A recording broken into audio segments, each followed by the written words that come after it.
বাংলাদেশের রাজনীতি যেটা হয় গতানুগতিকভাবে কোনো বাজেট আসলে বাজেট পরবর্তীতে একটা ব্রিফিং হয়, সেখানে বলা হয় কমন ক্রিটিসিজম, এটা জনবিরোধী, এটা মানুষের আকাঙ্ক্ষা পূরণ করে নাই, এই টাইপের আমরা ট্রেডিশনাল না করে বরং আমরা অগ্রিম একটা ছায়া বাজেট দিচ্ছি যে বাংলাদেশেতে কীরকম একটা বাজেট হওয়া উচিত। এবং আমরা মনে করি আমাদের এই ছায়া বাজেটটা শুধু কেবল একটা বাজেট নয়, এটা হচ্ছে এমন একটা জিনিস যেটা নতুন বাংলাদেশের একটা অর্থনৈতিক দর্শন। আমাদের দল বিশ্বাস করে উন্নয়ন শুধুমাত্র উন্নয়ন অর্থবহ করতে গেলে অবশ্যই সেটা কর্মসংস্থান এবং মুদ্রাস্ফীতির যে আগুন সেখান থেকে সাধারণ মানুষকে মুক্তি দেয়া, বিনিয়োগ যেন দেশে বাড়ে এবং প্রতিটি নাগরিকের জীবনমান উন্নয়ন হয়, এই প্রতিশ্রুতিকে সামনে রেখে এনসিপি যদি ক্ষমতায় থাকতো তাহলে কীরকম বাজেট দিত, এই অবস্থায় তার একটা রূপরেখা আমরা 2026-27 আপনাদের সামনে উপস্থাপন করতেছি। আমরা টাইটেল দিয়েছি বাংলাদেশ 2.0, সংস্কার, কর্মসংস্থান ও বিনিয়োগের মাধ্যমে টেকসই প্রবৃদ্ধি। আমরা দেশের মানুষকে এটি প্রমাণ করে দেখাতে চাই যে জনকল্যাণ বৃদ্ধি ও রাজস্ব শৃঙ্খলা রক্ষা এই দুটি পরস্পর বিরোধী নয়। রাষ্ট্রের শাসনভার আমাদের হাতে থাকলে আমরা দেখাতাম কিভাবে অতিরিক্ত বৈদেশিক বা অভ্যন্তরীণ ঋণের ফাঁদে না পড়ে সাধারণ মানুষের উপর করের বোঝা আরোপ না করে বাড়িয়ে কিভাবে রূপান্তরমূলক বা ট্রান্সফরমেটিভ একটা বাজেট প্রণয়ন করা সম্ভব। এই জন্য প্রয়োজন কেবল একটি দক্ষ, সুশাসিত এবং জবাবদিহিমূলক রাষ্ট্র ব্যবস্থা। এই বিষয়গুলোকে সামনে রেখেই 12টি প্রধান খাতকে বিভক্ত করে 71টি পয়েন্টে আজকে আমরা সুনির্দিষ্টভাবে বাস্তবায়নযোগ্য একটি ছায়া বাজেট আপনাদের সামনে উপস্থাপন করতেছি। 1 নম্বর পয়েন্টে আমরা যেটা দেখিয়েছি সেটা হচ্ছে আমাদের রাজস্ব এবং সামষ্টিক অর্থনীতিটা কীরকম আমরা বাজেট হিসেবে ঘোষণা করতাম, সেটা আমরা করতেছি। দায়িত্বশীল ও বাস্তব ভিত্তিক বাজেট ঘাটতি। এখন আপনারা দেখেন আমাদের বাজেটের এখন যে সোশ্যাল সেফটি নেটের যেটা প্রচুর পরিমাণ বাজেট দেওয়া চিন্তা করতেছে, পাশাপাশি আমাদের যে সামষ্টিক বাজেট এটাকে ভারসাম্য রক্ষা করার জন্য আমরা মনে করি বাজেট ঘাটতি আমরা এই অবস্থায় থাকলে 3.09 আমরা বাজেট ঘাটতি রাখতাম, যেটা এখন আছে 3.60, সেটাকে আমরা কমিয়ে আমরা এটাকে এই লেভেলে নিয়ে আসতাম। 2 নম্বর যেটা মোট বাজেটের যে আকার সেটা আমরা যেটা বর্তমান সরকার যেটা প্রজেক্ট করতেছে যে তারা প্রায় 18% বৃদ্ধি করে 9,30,000 কোটি টাকা বাজেট দিবে। আমরা ঠিক একই জিনিস এক্সিস্টিং যে জিনিসটা করা সম্ভব উইদাউট ব্যয়, সেটা আমরা মাত্র 7.87% বাড়িয়ে আমরা মনে করি 8,52,157 কোটি টাকাতেই বাজেটটা করা সম্ভব, মাত্র 7% বৃদ্ধি করে, যেখানে 62,000 কোটি টাকা শুধু বাড়ালেই হবে।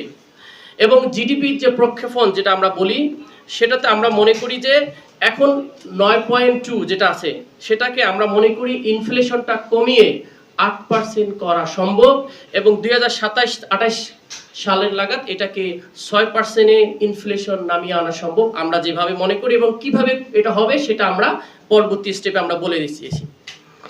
4 নম্বর আমরা যেটা বলতেছি বৈদেশিক রিজার্ভ, যেটা আমরা আমাদের জানি বাইরে কেনাকাটা করতে হয়, সেটা এখন পরে 29 রয়েছে, যেটা দিয়ে আমরা 4 মাস করতে পারবো। যদিও আগামী 6 মাসে আমাদের প্রচুর পরিমাণ ইম্পোর্ট করতে হবে, এই বছরটাতে কিন্তু আমাদের তেল, ডিজেল, গ্যাস অনেক কিছু এলএনজি আনতে হবে। এরপরেও আমরা মনে করি আমরা যদি যে বাজেট আমরা প্রস্তাব করতেছি আমরা ক্ষমতায় থাকলে এটাকে আমরা এই রিজার্ভটাকে বাড়িয়ে 32 বিলিয়ন, যেটা 5 মাসের খোরাকের সমষ্টি হবে, সেটা আমরা করতে পারতাম।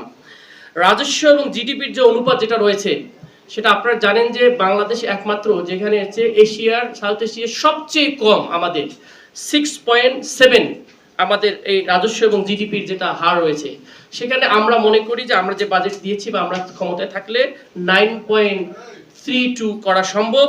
এবং এটাকে আমরা 2000 যদি বলি যে 30-31 সালের মধ্যে সেটাকে আমরা চাইলে আমরা এটাকে আরো বেশি 13%-এ নিয়ে যাওয়া সম্ভব।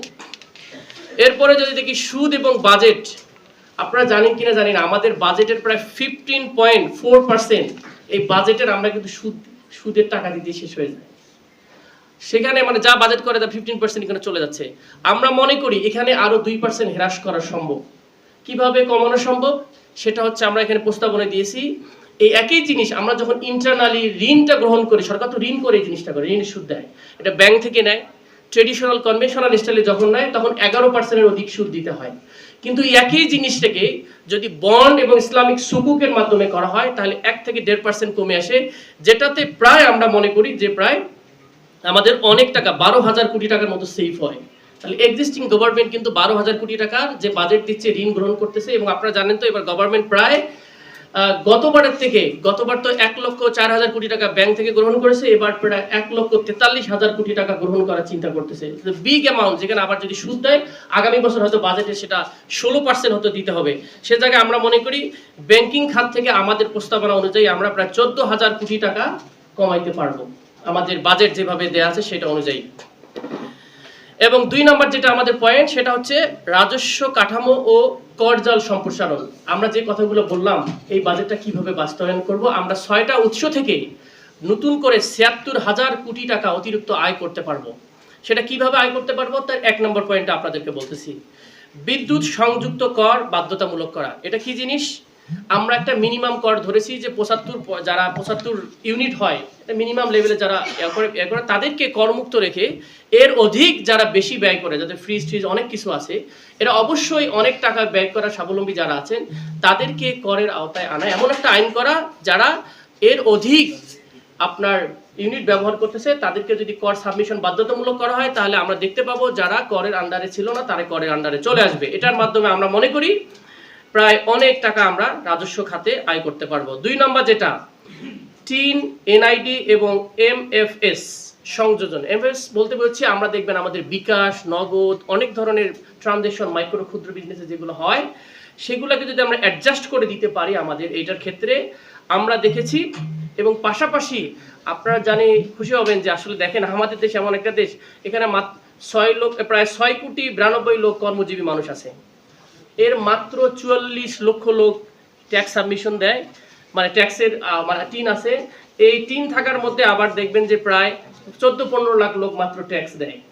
তার মানে 6 কোটি লোকের ধরেন যে ট্যাক্স দেয় না, বা ট্যাক্স হয়তো অল্প হলেও দেয় না। তাহলে এটা যদি পূর্ণাঙ্গভাবে আমরা যদি মনিটর করে ট্যাক্সের আওতায় আনা যায়, আমরা মনে করি মিনিমাম এই বছরে 15,000 কোটি টাকা এডিশনাল আয় করা সম্ভব। যেটা রাজস্ব আমরা ঋণ করে নিচ্ছি সেটা আমরা আমাদের রাজস্ব থেকে করতে পারি। আরেকটা ইন্টারেস্টিং বিষয় আপনাদেরকে বলতে চাই যে থেকে আয় করা সম্ভব, সেটা হচ্ছে সম্পত্তি কর না, জাতীয় ডিজিটাল সম্পদ নিবন্ধন। এটা কি জিনিস?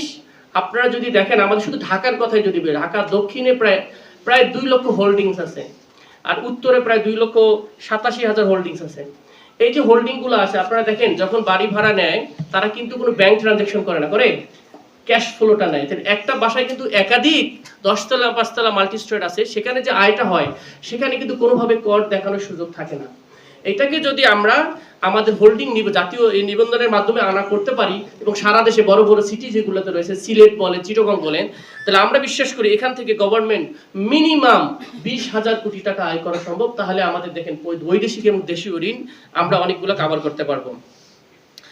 এবং আরেকটা বিষয় আমরা যেটা বলতে চাই 4 নম্বরে, বন্দর। আপনারা যতগুলো আমাদের যে কয়েকটা বন্দর আছে আপনারা জানেন এখানে প্রচুর পরিমাণ দুর্নীতি হয়, এবং এটার কারণে আমরা সরকার ট্যাক্স ভ্যাট থেকে কি হয় অনেক বেশি ক্ষতিগ্রস্ত হয়।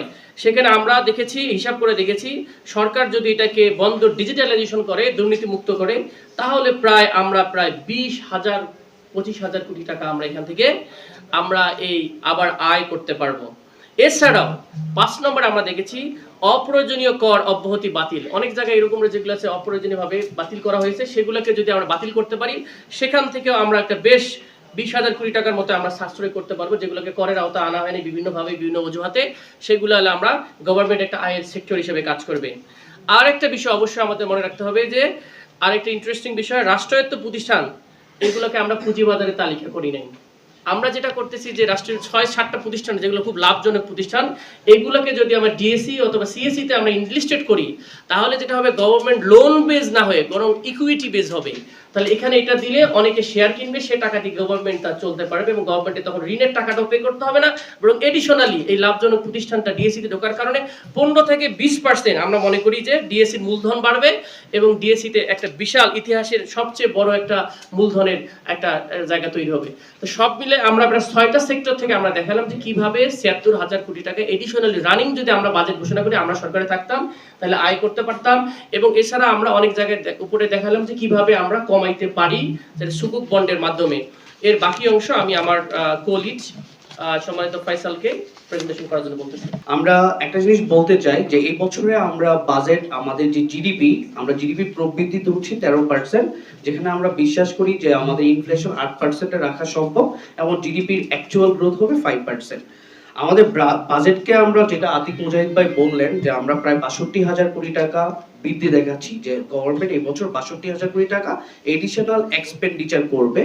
কোথায় কোথায় করবে আমরা যদি একটু আপনাদেরকে বলে রাখি, আপনারা জানেন যে এই বছর হচ্ছে যেটা হাসনাত আব্দুল্লাহ শুরু করেছিল, যে আমাদের আমরা তো একটা ইম্পোর্ট ড্রিভেন কান্ট্রি, আমাদের প্রচুর তেল গ্যাস এগুলো এখন আমদানি করে নিয়ে আসতে হয়, এবং এই জিনিসটা আমরা চাইলেও একদিনে ঠিক করতে পারবো না। কি কি করতে পারবো এটার জন্য আমাদের এডিশনাল কিছু বেনিফিট আমরা ডিক্লেয়ার করছি আমাদের বাজেটে, বাট শর্ট টার্মে সাপোর্ট দেওয়ার জন্য হলেও এবং ইনফ্লেশন কমানোর জন্য হলেও আমাদের কিছু ভর্তুকির দরকার হবে। At the same time government এমপ্লয়ীদের স্যালারিও কিছুটা বাড়াতে হবে, প্লাস আমরা আরো কিছু সেক্টরে এডিশনাল ইনভেস্টমেন্ট করতে চাই। এট দ্য সেম টাইম আমরা বিশ্বাস করি গত বছর যে বাজেটটা ছিল ওই বাজেটের একটি বড় অংশ আমরা চাইলে কি করতে পারতাম, কমাতে পারতাম। আপনারা দেখবেন আমাদের যে এডিপি গত বছর ছিল 2,30,000 কোটি টাকা, যেখানে আপনারা জানেন বাংলাদেশে যে কোনো প্রজেক্ট করতে গেলে ওইখানে পলিটিক্যাল ফাইন্যান্সিং থাকে, 10%, 15%, 20% না দিলে প্রজেক্ট হয় না।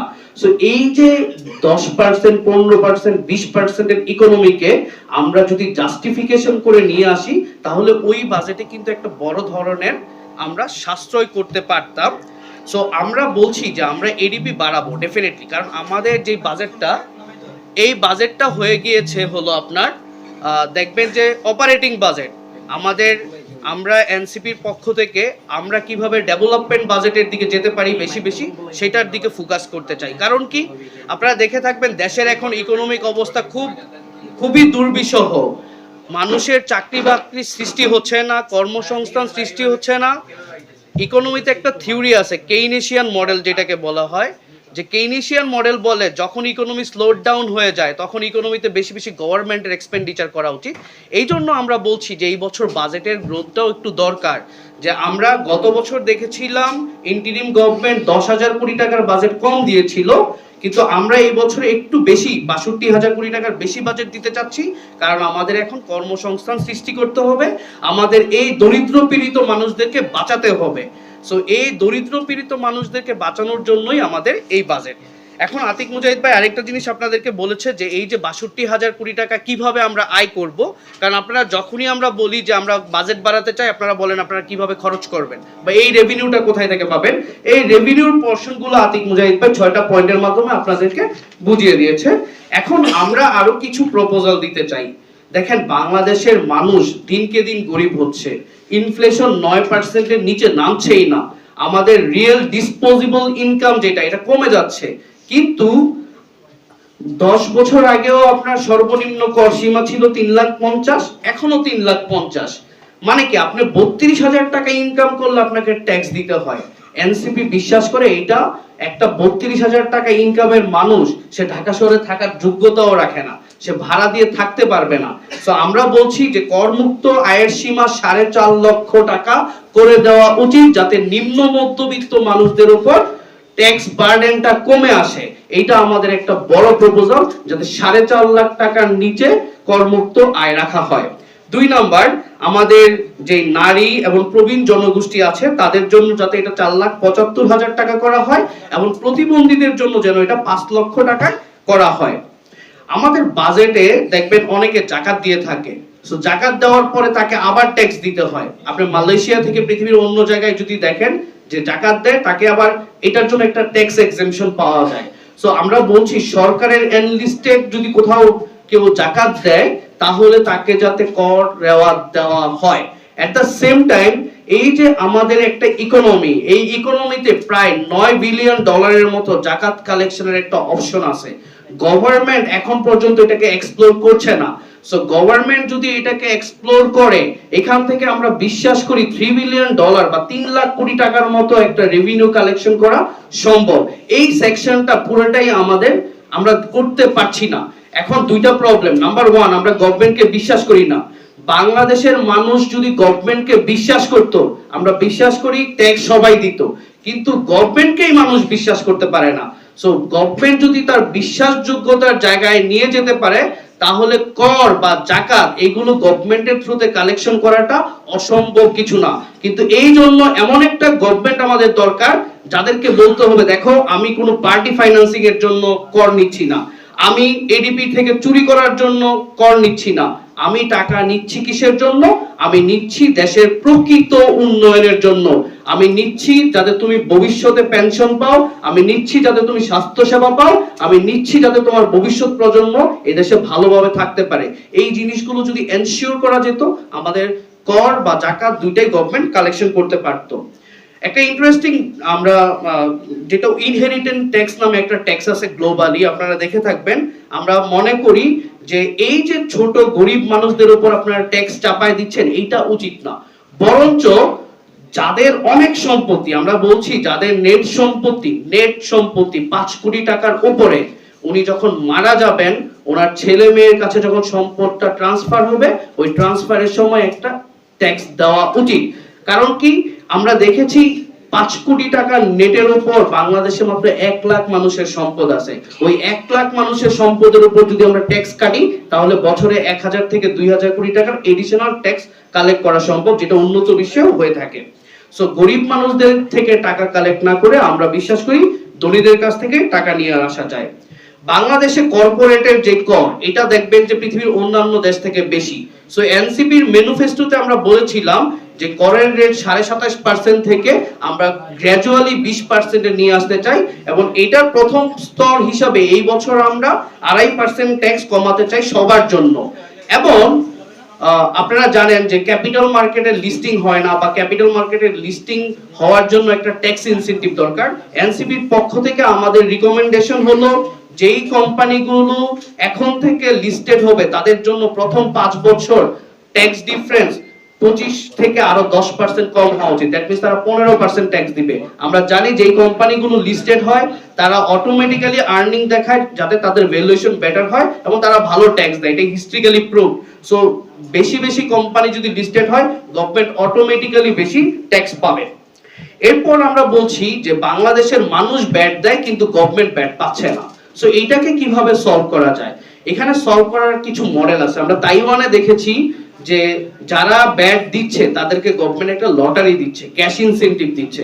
সো আমরা যদি লটারি বেস করতে পারি, যে আপনারা একটা কাস্টমার যখন মুদির দোকান থেকে একটা নুডলস কিনলো, ওই নুডলসের সাথে যে ব্যাটটা থাকবে, ওই ব্যাটে সে যখন স্ক্যান করবে কিউআর কোডে, সেটার সাথে একটা নাম্বার জেনারেট হবে। ওই রকম নাম্বার দিয়ে গভর্নমেন্ট যদি 1000 কোটি টাকার একটা লটারি অফার দেয় সারা বাংলাদেশে, দেখবেন মানুষ অটোমেটিক্যালি বলবে আমি কিউআর কোড স্ক্যান করে আমি প্রোডাক্টটা কিনবো। সো এটার মাধ্যমে বড় ধরনের একটা ব্যাটের প্রবলেম সলভ করা যায়।